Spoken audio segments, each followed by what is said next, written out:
aquí no hay forro en este informe del Departamento de Estado sobre el tema de los derechos humanos en Cuba. Por segundo año consecutivo, don Napo, veo un lenguaje duro, un lenguaje que describe perfectamente la situación de los derechos humanos en Cuba. Ojalá que ocurra algo para que eso cambie, pero ¿por qué no nos desmenuzas un poco parte de lo que hemos leído del informe de derechos humanos del 2024 del Mira, Departamento de yo creo Estado?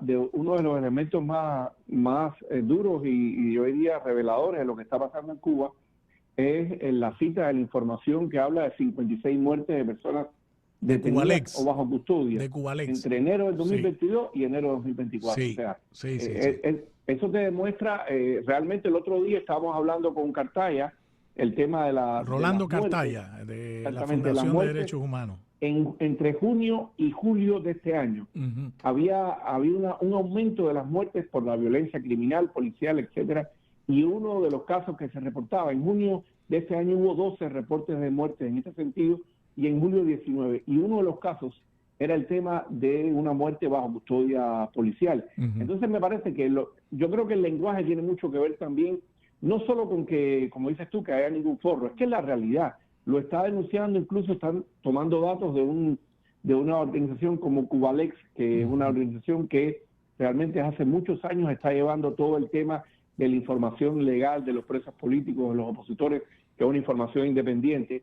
Larissa Diversen, que es la abogada que lleva esta organización, que está aquí en el exilio, y están los datos ahí presentes. Entonces, una de las causas del tema de las muertes es el uso excesivo de la fuerza.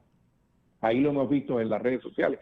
Que lo curioso de esta información también es que, vamos a estar claros, no son informaciones que da el régimen, no es que el Departamento de Estado va a una biblioteca que hay digital del Ministerio del Interior y saca información, o hay un periódico, el Granma, que publica. No, no, no. Es que son las denuncias de los presos políticos, de las organizaciones independientes, que yo diría que se quedan cortas, porque ya sabemos el temor que tienen las personas para denunciar. Imagínate con libertad cuántos casos no hubieran salido en este sentido. Sí, Entonces, tú sabes, Napo, que por segundo año consecutivo, porque creo que esto lo hablamos tú y yo el año pasado, hicimos un reportaje en el canal.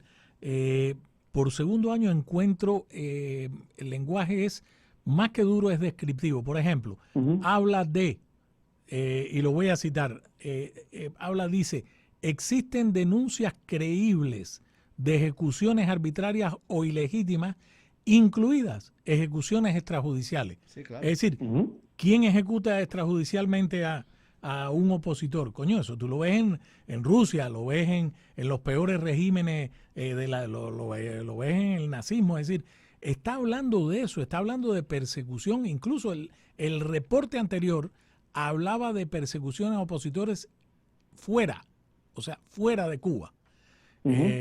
Así que muy interesante, y que por cierto estuvo, que creo que fue su último día como vocera del Departamento de Estado, Tammy Bruce, que ha sido nominada por el presidente Trump para ser la vicerepresentante o subrepresentante o embajadora alterna de los Estados Unidos ante Naciones Unidas, lo cual muy interesante, porque se mueve de una posición a otra de mucho peso en un momento en que el mundo está, como diría aquel, ¿no? Habla también del tema del reporte de la organización Justicia 11J, de Prisoner Defender, de Human Rights Watch, una organización importante, de la Comisión Interamericana de los Derechos Humanos. O sea, es un reporte robusto, sólido.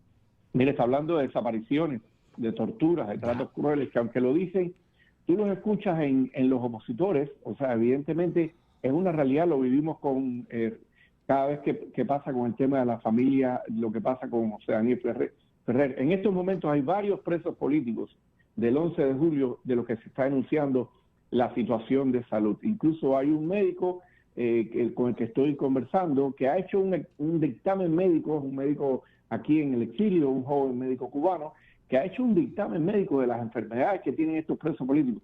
Cicia Bascal, Félix Navarro, sí, Juan Enrique Pérez, Loreto Hernández, o sea, hay varios, Nadir Perdomo, uno de los hermanos Perdomo, con problemas incluso con tuberculosis. Entonces, nada de eso es atendido, y todo esto forma también parte de la tortura, no solo física de sacar las uñas, una tortura psicológica con esas personas. Recientemente vimos el caso de la madre de un preso político que estaba denunciando que cuando llegó al penal, ella estaba esperando ahí y los guardias le comieron toda la comida que llevaba, que se la lleva con mucho sacrificio, le comieron toda la comida y después no le dieron ni siquiera explicaciones. Oye, entonces, dime. Oye, Napo, acabo de compartir está entrando una noticia de última hora, el Departamento de Estado. Te lo acabo de mandar para que lo comentemos después de la pausa comercial. El Departamento de Estado está imponiendo restricciones de visa a funcionarios de gobierno de África, por supuesto de Cuba, y Granada, involucrados en aplicar medidas coercitivas a personal y forzar esquemas de trata de esclavos, o sea, es decir, a las brigadas médicas o a los educadores.